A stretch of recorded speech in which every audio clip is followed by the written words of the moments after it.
As many as 11 million people in the United States might be affected, and this is the time of the year when the symptoms really pop up. In fact, today is considered to be the most depressing day of the year, if you could believe it.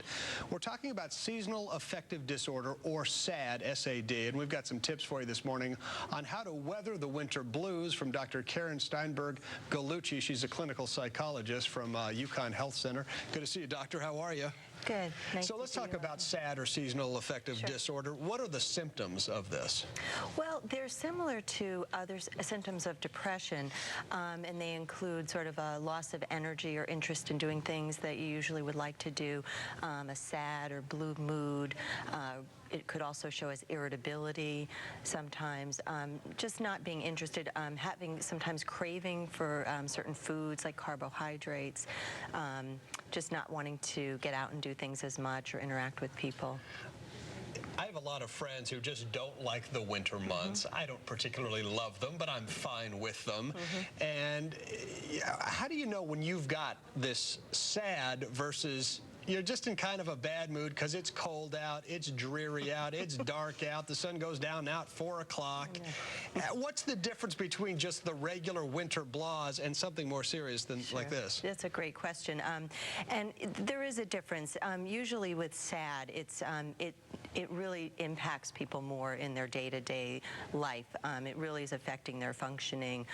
They're not able to do as much. They may not be able to work as productively. Their mood may be particularly low. So it doesn't necessarily pass as easily as someone that's just sort of going through like a winter blues. And it also seems to be associated with the seasonal pattern, like the winter time, as you said, the less sunlight. So we really do think that that's related. People having less opportunity to get outside in the sunshine.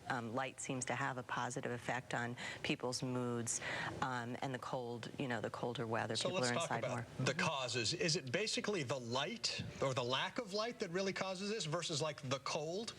We think it may. We're not exactly sure, but we think it is that somehow the shorter days, as you mentioned, the less sunlight, that interferes with people's circadian rhythms, their sleep-wake cycle. Like we know, for example, shift workers who are, have changed their patterns and everything of sleep, that can really affect their mood. And so it's similar to that we think it's the lack of sunlight. You're looking knowingly. Well, like all of us here, for example.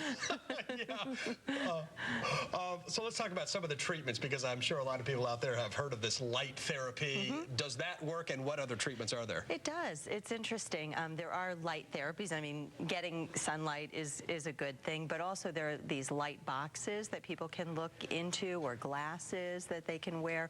And what that does is that sort of provides people with doses of light that seems to boost mood.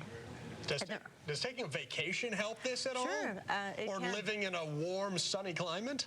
It can. I mean, because again, to the degree that people are able to have, be exposed to more sunlight, they can get better. But other treatments are helpful too. There are, therapies and medical and herbal and naturopathic treatments that can be helpful. Does it matter if you're a man or a woman?